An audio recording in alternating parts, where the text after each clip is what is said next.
I think it's difficult to make the argument, on the one hand, that he had to put up with all this stuff, and on the other, look at this great Lakers franchise, because Dr. Buss was around for the second three-peat.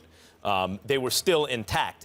After the late great Dr. Jerry Buss, greatest owner in the history of American team sports by far as I'm concerned, passed, then everything fell apart. But even in his decline, when they gave Kobe that contract extension, if you want to point to the problem with the Lakers, that was the day it really fell apart. What? Because Kobe was coming off a... No. What day did it really fall When they apart? gave Kobe his contract extension. Oh, really? Absolutely. You think that's the day it fell apart? Of course. So you don't think the day it fell apart was when they decided to let Jim Buss run basketball operations? Well, that's a separate point. Hold on, it's not separate. It's not separate. Yes. It's not Why? not Because separate Jim at Buss all. gave him the Because contract. Jim Buss is a joke. That's why. Jim Buss gave him the contract. Let me tell you something. Jim Buss is a joke, okay? Even and by the way, unlike you, I have no problem being a bad guy in that regard. Okay? You're nicer than me. You're being a bad guy by going after Jim Buss? I'm going after Kobe. Jim Buss is a joke. Okay, hold on. He has but that was the day that the Lakers have started going down.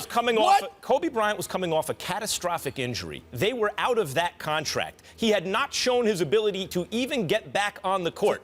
They gave him at that moment, before he showed the ability to even play again, a 2-year extension, the richest contract per year in the league. And as soon as he got back on the court, what happened? He got hurt again. He couldn't play. So while you're complaining that he couldn't play, they didn't have to extend him at the end of the deal. You say that, but my point to you is this. You're implying that they didn't have any money to go out there and get anybody else. They did. They made it more difficult because they gave the money to Kobe. I'm sorry. A debate, Max. You got to let me make my point before you argue it. Let's say, oh, trust me. You put me to shame. Trust me on this. Here's the deal.